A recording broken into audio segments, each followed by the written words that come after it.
You have besto. No, I don't have. Je nawe. Kubera iki? Niba yize avuge.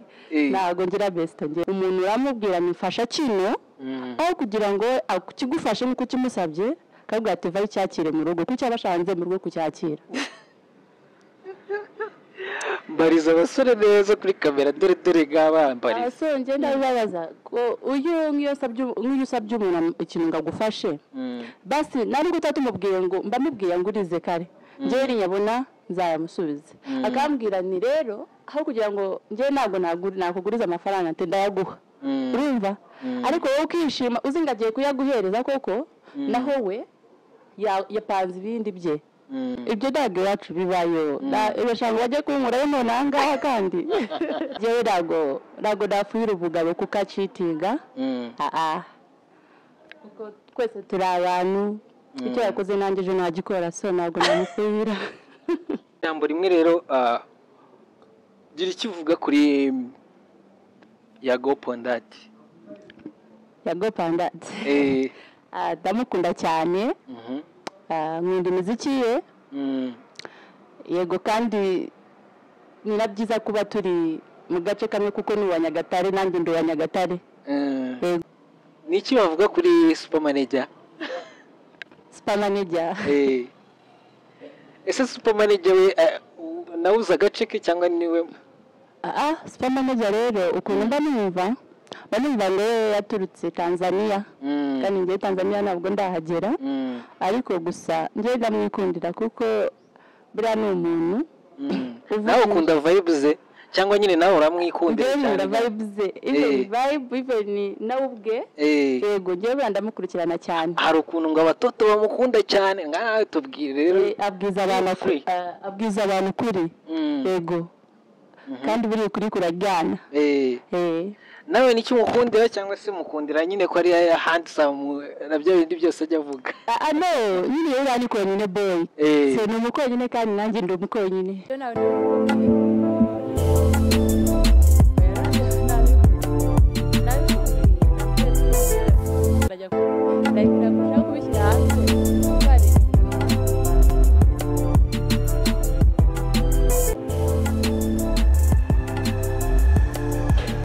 Yes, bye kasi nshuti bakunze mukunda kubana natwe mu biganiro bya EDL TV ni everyday's life cyangwa say day to day life.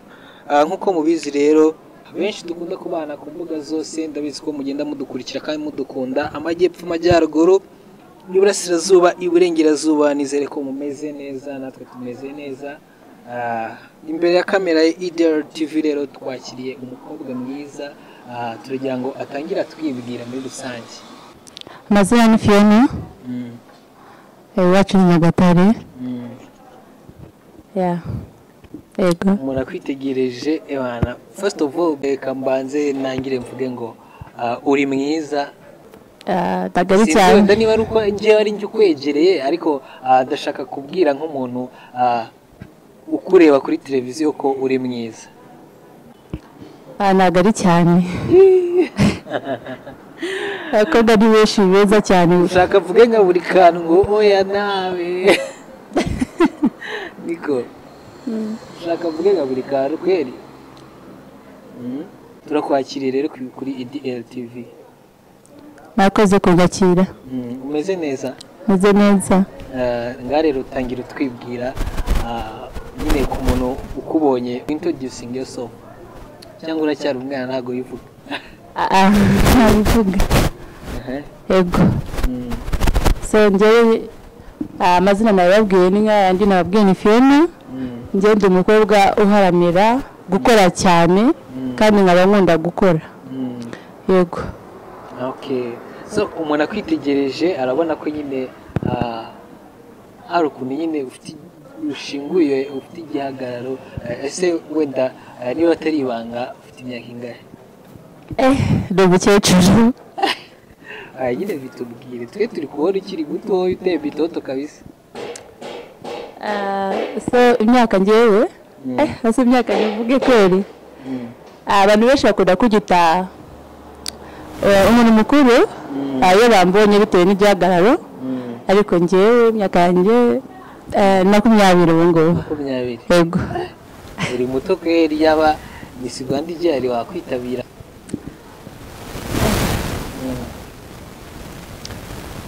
ntabwo nakwitabira tubona byose ubyujuje se niki cyatuma utitabira ibya Miss Rwanda ntabwo nakwitabira kuko abakobwa ni benshi cyane beza cyane bandika kure yego so niyo mpamvu ariko ntiwamenya ntabwo bifitiye icyizere se kuko tubona ubushobozi icyizere ndakifite kandi nawe utarakigira n'abantu baba bakigufitiye yego kuko abantu bose ntabwo bareba kimwe yego turashaka kugushimira ko nanone kandi wambaye neza sinzi niba wakuramo uturinete ho ukongera ukatwambara kugira ngo abantu bakurikiye EDL TV babone cyangwa se bagende barushaho kumenyana nawe bakuzi cyangwa se banakureba amaso ku maso just kubereka nizeye ko mwambonye see the outfit so Fiona tubwire rero mu rugo ni hehe mu rugo iwacu mu rugo ni Nyagatare ahantu bita Nyamiyonga yego ndi umwana nakuriye mu cyaro cyane ya ese ubona uri umutabane ese buri ibintu by'icyaro uzi n'ibyina by'icyaro nzi guhinga biriya bintu nawe wabasha kubyibukira amazi ndamenya no gukama no kuragira yego nabishobora ukayihumuza yego nayikama urateganya Kigali no mu Rwanda nakemeza ko nka 3% nibo bazi rero niba yari ngenda bizi kuko nkundina cyane niyo natashye mu rugo ni ngenda mfite kuragira yego kabazo twebwe kera ko batubwiraga ngo abakobwa bagumaga mu rugo ngo basaza babo bakajya kuragira yaze kwiswikinga gute abo ni abafite basaza babo kandi abatarafite bashaka abakozi ariko ngenda bikunda urabikunda yego okay abakozi cyane yego ndabishimiye before yuko dutangira wenda ikiganiro wigeze kumbwira ko ufite impano nyinshi zigiye zitandukanye cyangwa se ibintu wabasha gukora tubwire rero bimwe muri byo ibintu nabasha gukora mba numva ngiye ikintu cy'ubudije cyanjye yego ibintu by'ubudije ubu ngubu wabasha kurara mu kabari ugakesha abantu uri ku kazi ntabwo nabasha kurara mu kabari nkakesha ariko ntabwo ubudije bacuranga mu kabari gusa hari ukuntu n'umuhanzi yaguhamagara akagutumira ukaza ukajyana nawe wenda ahantu afite nk'igitaramo bamutumiye eza muri wedding ukaba wamucurangira yego wigeze ubigeragezaho ndabyiga yego ubu umaze nk'igihe kingana iki uri kubyiga ntabwo ari kinini cyane kuko nibwo ntikibyinjiramo uburyo se habaye agashoti pati ushobora ku kereka ari ako kubyina ubu uzi kubyina ibintu byo kubyina urabizi ya shuba yego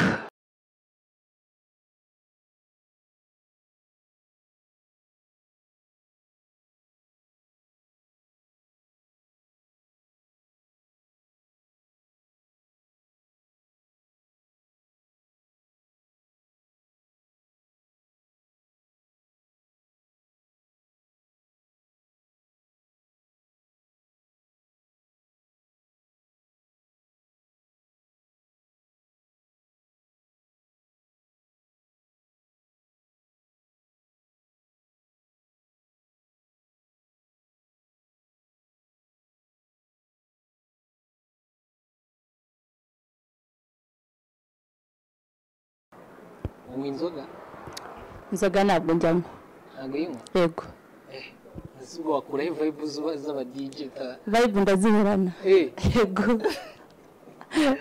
shuwa yego bago genzi ko aba DJ nyine agomba kuba afitemo aga presiyo then nyine agakora ibitangaza abantu nyine bakishima.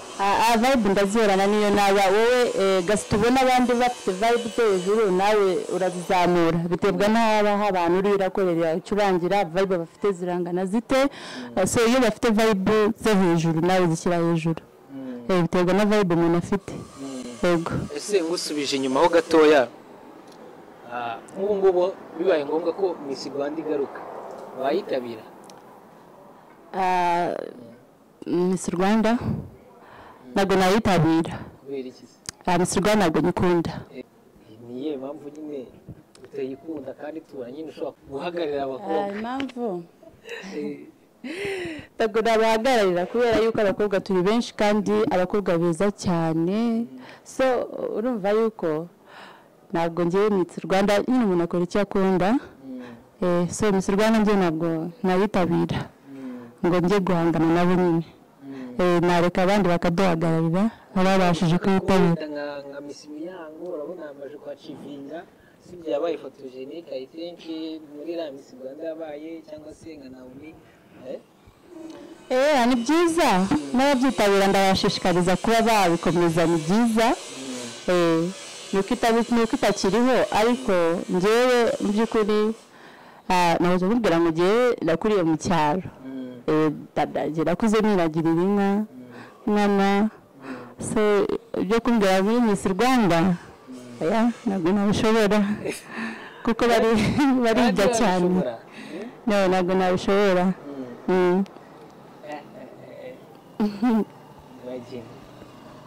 ugereranyije ubuzima bw'i Kigali na Nyagatare nyine aho wakuriye wiragirira inka urabibona gute n'iyi myaka?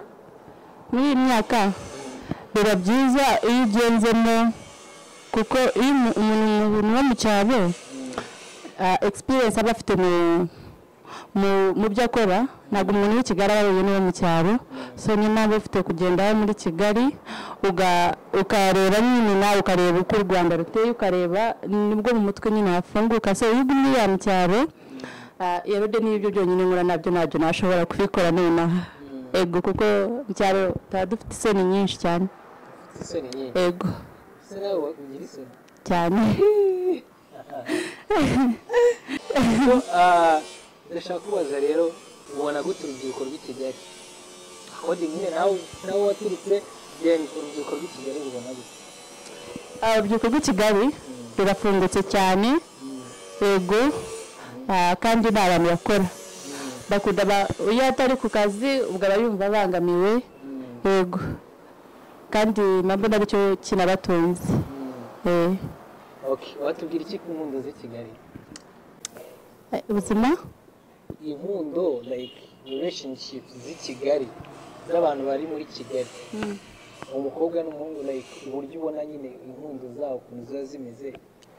impundo zabo 100% na 50% ntabwo zibarizo barabeshya barabeshyanya.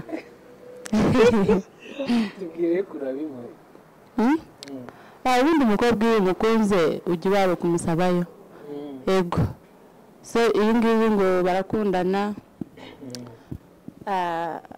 abahungu mwebwe ntabwo muba mushaka kugira ngo nyine mwigereze niko nabivuga nta kindi.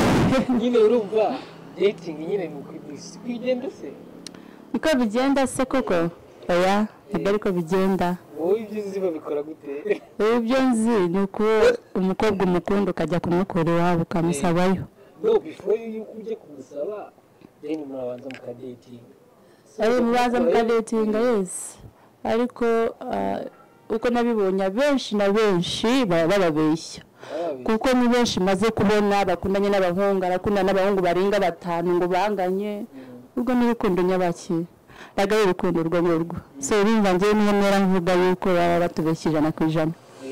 Yego kodi kuri opinion yawe umva yego enjoyment before marriage bavuga wiki? cyane bavugaho no kumenya ubwenge ngo ntabwo ari mbi yego iki ni uko waba watwara inda itateganyijwe bigatuma udindira mu byo wapuraningaga gukora kuko umukobwa yatwaye inda hari byinshi atakaza ku byo yari afite gupuraninga n'umubyeyi akamutakariza icyizere ariko bitavuze ngo niba bibaye byatuma umukobwa yitakariza icyizere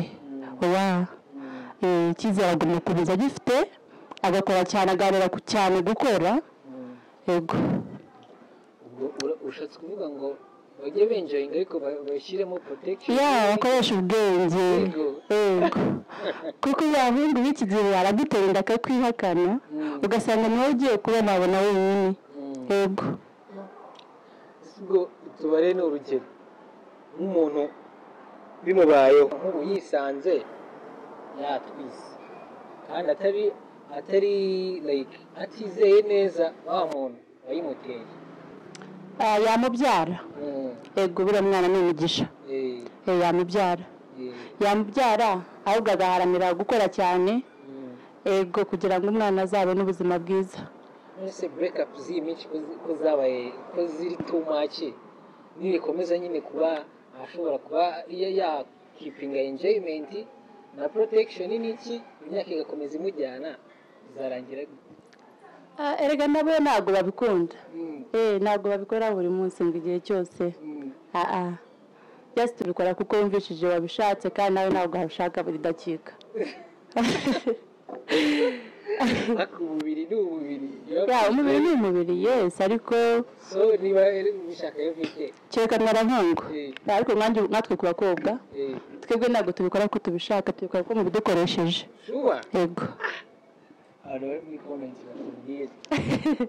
yego umukobwa utinya ko harimo ababikora bava kubikora bakicuza kuki nagikoze ariko n'umuhungu arayicuza ese wowe wicuza iki wicuza iki wowe wicuza nyine ko byabaye ibiki byabaye wowe utangiye kumbaza ahubwo wowe utekereje ibi uba kabubwire ntabwo wicuza ahubwo njye mukobwa ni njyewe nicuza kuko wowe ntacyo kikuvaho ariko muri njyewe ndahinduka ese ari umuhungu n'umukobwa enjoyinga cyane simbizi wenjoyinga cyane yego ariko bose barenjoyinga of course niwe muhungu uhenze umukobwa aho utamuhendeye niyo handi ushaka kuba wakingenga nawe ukamushaka we ntabwo waba umenze aho uba umengeye ni hahandi uzagakora ukwinjoyinga wamara kwinjoyinga ukagenda yego ugatuma njya gushaka undi kandi niba nakwizeye yego uprefera ko umuntu wese ushobora guhavinga fani yavamo n'umugabo wawe nanjye mba nakubonye ari uhavinga fani nanjye mba nakubonye so iyo abakobwa akenshi twebwe abahungu tuba tubazi yego so umuhungu uba ugukinisha n'ubutagukinisha hari uburyo twebwe tubibonamo yego ubumaze none se ikibazo tukiri aho ngaho kubera iki inshuro nyinshi wowe ushobora kureba umuhungu ukabibona ko akubeshya ariko ugakipinga in relationship nawe kuko mba ngerageza kureba ko namuhindura wamuhindura yego uri imana ntabwo ndi imana ariko imana ikorera mu bantu yego hari igihe mugenda afite icyizere ko naguhindura namuhindura yego ndi umukobwa of course uri umukobwa yego ntabwo urabyara ntabwo urabyara ufite sheri se sheri yego okay so murumva rero ko Fiona yifunzemo hose ku bantu mwese mwari mwakunze ikimero cye cyangwa se nuko agaragara musubize amerwe mwisaho ubundi ibintu birushaho kujya bigenda neza. So Fiona ndashaka kubaza in case ubaye uri muri relationship n'umuntu sibyo yego ariko ukaba utamugirira icyizere according na lifestyle mubanyemo ni gute ushobora kugenzura? So you mean ko even you are moving nawe ukamuvinga? no ntabwo muvinga gusa nanone ntabwo biba bivuze ngo niba ufashe umugabo wagucitinga ngo ugiye gutandukana nawe kuko hari ibyo ushobora gutandukana nawe ugasanga aho ugiye niho habikurusha uko wamwigisha. So wagira inama ki rero yihe abakobwa birya ku basore? Abakobwa birya ku basore njye nabagira inama yo kubiryaho cyane kubera yuko abahungu namwe mutwigaho cyane kuri iki gihe ntabwo mugishaka gushaka murashaka ngo twe tubinginge kandi natwe twamenye ubwenge. Ese tukiri aho ngaho, can you date a guy who is broke? No. Why? Nyine bibuilding twumve. Ashobora kuba ari broke ariko agukunda kandi byanyabyo. So kunkunda se utari bunyiteho ubwo njye nagenda nawe utari bunyiteho oya kuko ntabwo wankunda wenda ku ruhande mfite undi nkunda kandi ufite ibyo bintu kandi ikintu giteranya abantu kenshi ni amafaranga. So aho kugira ngo zaze kurwana nawe nakwiherera. Yego. So ubwo no kuvuga ngo inama ugiriye abasore bari block bavanze bashaka ikofi? Inama nagira abasore ni gushaka amafaranga kandi niba umukobwa amukundanye ukagerageza kumwitaho. Okay, so ngewe rero kuri uyu munsi ko nagutumiye narakwitegereje mbona hari ukuntu nyine uri mature enough kandi ugaragara neza, ndatekereza tubyanga bikunda ndavuga ati iki kintu twakiganira cause nicyo nyine kiri ku circulating ahantu hose. Muri 2030 igitsina gore kigejeje imyaka 30 kiraba kiri kwinshi ku isoko. Abagore benshi barabari broken bitewe n'ibyo banyuzemo. Ikindi kibitera hari ukuntu abagore b'iki gihe cyangwa atari umugore yaba n'umukobwa duharanira gukorera ibyacu bakabona ko n'ubundi niyo bashaka bizarangira bagiye aho bari kare uko bari bameze badafite abagabo. Yego. So akaba ari cyo gituma nyine se uwo mubare wariyongereye abakobwa badashaka kubaka ingo kandi bakuze. Rero ntabwo ari cyo gituma ngo umubare wariyongera ahubwo ikibitera ni mwebwe bagabo kuko ntabwo mushaka gushaka kubera yuko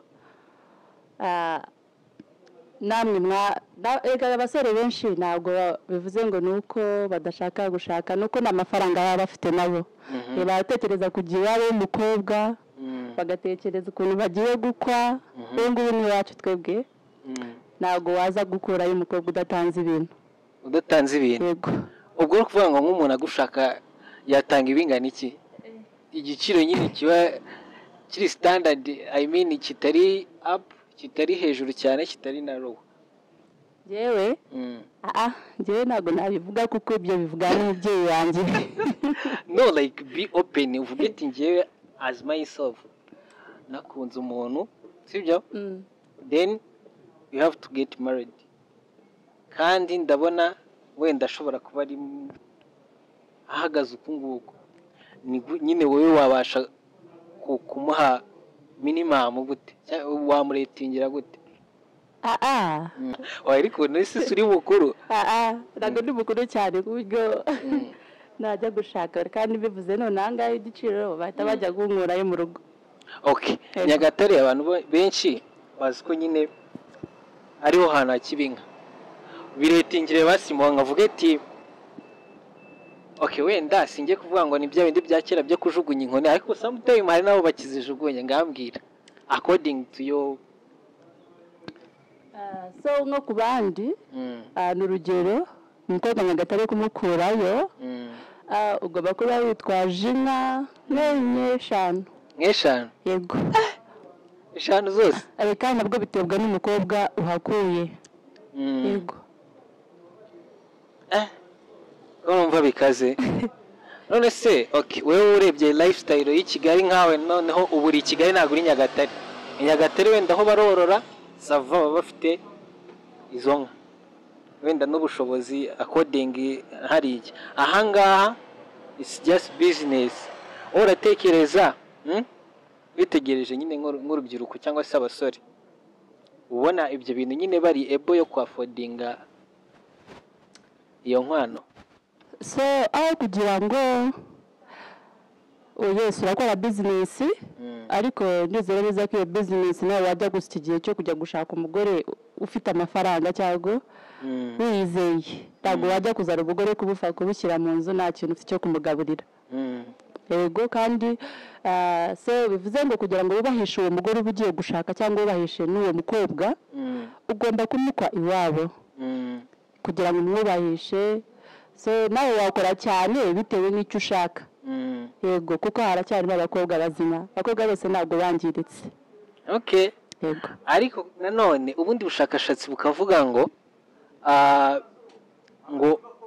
bitewe n'uko abakobwa n'abasore bose basigaye bakorera salary imwe ngo nicyo ngo ingo ntago zigikomera nyine bitewe n'uko iyo umukobwa agize amafaranga cyangwa se umugore agakorera menshi kurenza umugabo ngo amahirwe ya 50% baba bagomba kudivorcinga. Wowe ibyo ngibyo urabivugaho iki? Rero icyiza ni ubwumvikane bw'umukobwa n'umusore baba bagiranye bakumvikana ubwabo. So iyo bumvikanye nta kibazo, ariko nk'ubu hari ukuntu wowe ukunda umukobwa like nk'abo banyagatara benshi cyane ntabwo bo bagendera ku mafaranga bakorera, bo bumvira bagendera ababyeyi babo ibyo bababwira. Yego se ntabwo wafata umukobwa w'i Kigali ngo ufate n'uwa Nyagatare ubahuze kuko abanyagatare baba bagifite amata menshi. Yego so rero ntabwo ushobora kumbwira yuko umukobwa wa Nyagatare cyangwa yaje hanga gukorera i Kigali rero ugiye wowe kuko muhimba salary imwe ugiye kugira ngo mubwire agushyirireho amafaranga kugira ngo ukore iki umushake. Ntabwo yabikora. No, I mean like noneho mwarabanye then wenda nk'umugabo agatakaza ka kazi ko wasanze nyine ameze neza cyangwa se akaba yaragiye roa y'amafaranga yakoreraga, then wowe salary gatumbagira. It gives wowe biguha nyine biguha iyo mpamvu nyine yo kuba ushobora gutangira kumufata nyine kumufata nabi, kubona ko nyine ari down. Hoya biterwa n'ukuntu mwamubanye kuko ndizera neza ko umuhungu ubaye mubanye neza akaza akagatakaza, ndizera ko umukobwa yamwitaho. Kuko ntabwo wayagufata nabi azi ko nawe wamwitagaho.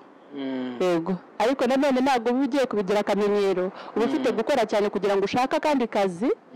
Yego kuko umugore yatunze umugabo n'undi aramumenyera. Okay, reka aho ngaho rero tuveyo gato tubizane noneho kuri wowe. Nakujyanye mu by'abantu bakuze cyane cyangwa se bubatse ngo ndashaka noneho kuri wowe kukwibariza nyine n'ubundi tukiri kuri the same topic y'iyo ngiyo. Hari ubundi bushakashatsi buvuga ngo iyo abasore babonye amafaranga ikora upon ladies cyangwa se yishimira kuba ari kumwe n'umukobwa, ariko ngo abakobwa iyo babonye amafaranga ngo bishimira kuba bari kumwe na bagenzi babo b'abakobwa. Ese nawe ku ruhande rwawe niko bimeze cyangwa se utubwire nyine according to your side? Ngiye ku ruhande rwanjye ntabwo ariko bimeze kuko njyewe baruva nindamuka mbonye amafaranga ahubwo nziyegereza abakobwa bagenzi banjye kuko yego haba harimo abagufitiye amashyari, hari abakwanga ntacyo upfa nabo, ariko ntabwo njyewe nabona amafaranga ngo niyegereze umuhungu. Oya nakiyegereza abakobwa kubera bagenzi bawe. Kubera iki rero? So impamvu nabiyegereza kuko umuhungu urede umuhungu iyo umwiyegereje haba hari buvuka ibibazo byindi bikomeye. Ibihe rero? So haba hari buvuka ibibazo kuko ntabwo wakiyegereza iyo wegereje abahungu cyane n'abantu n'abakureba n'abakobwa bakureba inshuti zawe bagufata ukundi kuntu. Slowly tugende gake sibyo? Tugendane ntunsige nanjye singusiga. by your side apana nyine kuvuga wenda ngabahungu wowe iyo ubonye amafaranga ibana ari free nta kibazo ufite inzu yishyuye ibiryo mu nzu ufite stock kubera iki uhitamo kuba wakolinga umushuti wawe w'umukobwa before umushuti w'umuhungu so impamvu ni ukugira ngo umukobwa hari ibibazo nagira njye namubwira kandi natabasha kubwira umuhungu kandi nanone ntabwo ari umukobwa wese ngo arabimubwira ubu nk'ubu mwanjye ngewe inshuti yanjye ibizi ibyanjye byose ku buryo niyo nabura n'ijana akaba yarimereza kandi ariko umuhungu ubu mwanjye ngewe ntabwo ni nyabahungu cyane kubera iki rero so ntabwo wambwira ngo ngewe nakwegereza abahungu kare kandi ufite inshuti y'umukobwa kandi nzi ko afite amafaranga nkenera ikintu ari bukinkemurire nabanje gusaba umuhungu kuko urasaba umuhungu nawe agusaba ibindi none we nta best ufite nawe niba yiyize ubwo no kuva ko ahari rero ntabwo ahari nawe uhari kuko njyewe ikintu mba maramira ni ugukora nkabona amafaranga yanjye yego nawe nsabye yego so ubwo ni ukuvuga ngo ngaha twanzurira aho ngaho nyine utubwiye impamvu ko ari uko abahungu baba batari trusted se ntabwo ari ukubera baba batari trusted kubera yuko iyo umuhungu umwatse amafaranga agerageza nawe kugusaba icyo ashaka so icyo ashaka ubwo nawe wacyumvishije kuko ndizera ko nta muhungu waha umukobwa amafaranga rimwe kabiri gatatu ataramujya hejuru ntabwo bishoboka kandi njyewe ukuntu nabonye ukuntu nagenzuye ni benshi cyane pe mbaze guhura nabo benshi cyane yego urumva nyine agushowinze love nawe ugomba kumuhasa mbe muri make n'inanguhe no like urumva abagira ngo abuilding according nyine urumva iyo umuntu akwiyambaje kugira ngo umufashe ikintu runaka nawe nyine ahita yumva ko biri open nyine wamwizeyemo kubera iki se utabibajije undi nuko aba ari we mba ndeba wamfasha yego noneho nawe rero yabasha kugira ngo nyine arebe koko nyine ubimininga then ugahita wumva ari ikibazo cyane mpita numva yuko n'ubundi niyo mwamunakundana niyo mwamunakundana ntabwo apfa kuyaguhereza biva kure pe niyo mpamvu rero tugomba gufata umwanzuro natwe ku giti cyacu abakobwa tukikorera nyine tudategereje ngo umugabo ngo yage umugabo niwe utunga umugore niwe umutunga ariko natwe abakobwa n'icyo nabwira abakobwa bagenzi banjye ni ukwikorera nyine batagombye gusaba kuko iyi sahani irimo kujya gatebe gatoki birakomeye so ndagira ngo turelaxemo gake noneho nakubajije ibibazo byinshi cyane nshaka noneho duhindure topic ubundi mbwire ubusanzwe harya wambwiye ni Nyagatare hehe Nyagatare ahantu bita Nyamiyonga yego ni hehe no kwa Yago cyangwa kwa Superman kwa Yagoye ni Tabagwe so Tabagwe naho ihuriye na Nyamiyonga yego ni mu gace ni like ni side imwe ariko ntabwo twe turi kure kare twebwe turi ku mazi neza nuko ureba hakurya yego ni ukuvuga ngo mwebwe niyo side ifatanye n'Ubugande cyane yego bivuga ngo ikigandura kizi yego n'ikinyankore yego ndatubwira ijambo ryo mu kinyankore wenda ushaka nko gusuhuza umuntu uti wiriwe ute ushaka gusuhuza umuntu mu kinyankore uraba wasibota mirire muto ushaka kumugarukamo uravuga turirege twasibage ya ubwo ni ibinyankore sha nanjye nzikatura turye harya bavuga ngo twabashemererwa turabashemera ni nko kuvuga ngo turabishimiye. Okay, so nakushemererwa. Welcome. Okay, so ubwo ushaka kubivuga mu Kigande wavuga ngo iki? Ushaka kuvuga iki? Ushaka kwishimiye. We are happy to see you.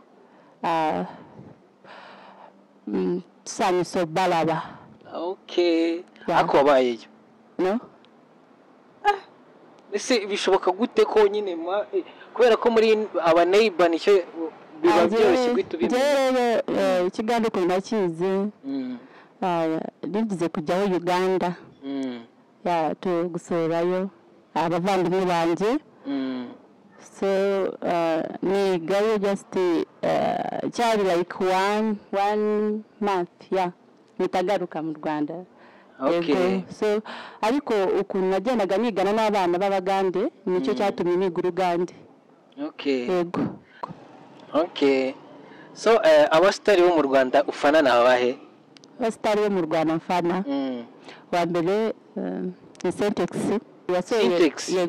Okay. Indirimbo vuba yari mu ndirimbo zindi zisi ariko yazivuyemo yagiye muri Muzimana.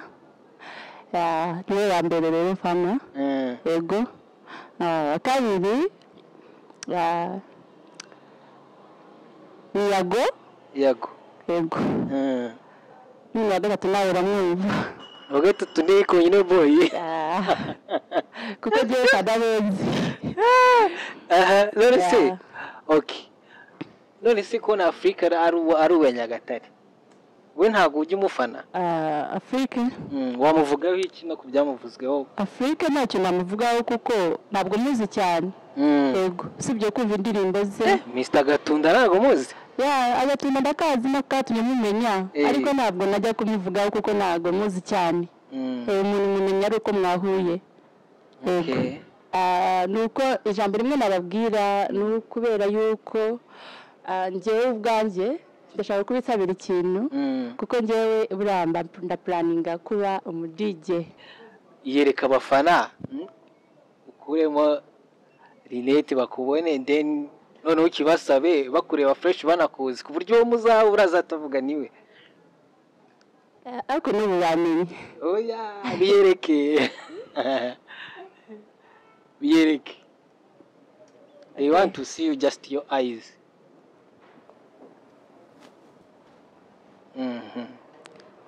Kudaho ubwo barandira. See the face.